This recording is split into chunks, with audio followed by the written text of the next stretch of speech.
et nous battre auprès de tous les combattants de la liberté. Professeurs, écrivains, journalistes, quand ils sont emprisonnés, quel que soit le régime et quels que soient nos intérêts.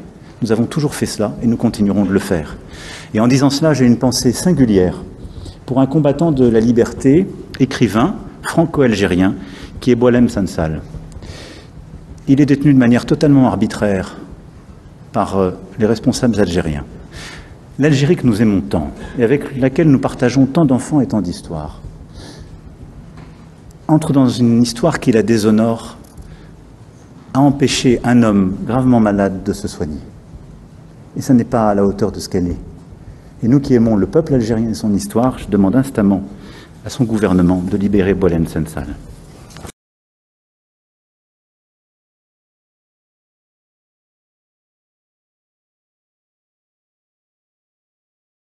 Ce que nous avons fait, nous, en Algérie, vous savez, chaque année en France, on commémore ce qui s'est passé au Radour-sur-Glane, c'est-à-dire le massacre, vous comparez ça ? Le massacre de tout un village. Mais on en a fait des centaines, nous, en Algérie. Est-ce qu'on en a conscience?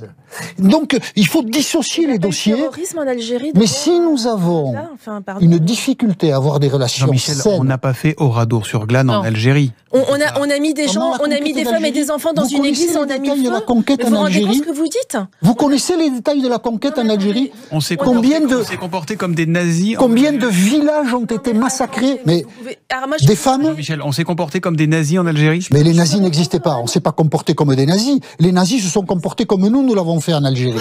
Combien de femmes? Combien de femmes, d'enfants?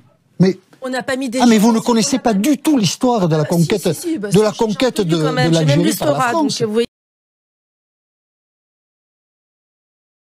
Le journaliste Jean-Michel Apathy déclarait il y a quelques jours que la France avait fait des centaines d'Oradour-sur-Glane en Algérie et que les nazis s'étaient comportés comme les Français. Une vérité historique avérée et reconnue par les historiens, mais qui contredit frontalement la vision idéalisée et biaisée du passé colonial français. Face à la pression de l'extrême droite qui est rapidement montée au créneau, RTL a pris la décision de le mettre en retrait plutôt que de le soutenir. Dans le même temps, le groupe M6, maison mère de RTL, accueille dans ses rangs Cyril Hanouna, qui relaie les idées de l'extrême droite depuis plusieurs années. Le député LFI Aymeric Caron parle d'une sanction gravissime contre Jean-Michel Apathy. Le politologue français Thomas Guénolé dénonce un deux poids deux mesures. Il rappelle que les propos radicalement anti-palestiniens de Barbara Lefebvre n'ont pas entraîné de suspension quand elle parlait de vider Gaza. Pour Thomas Guénolé, vous avez le droit d'être radical si c'est contre les Arabes.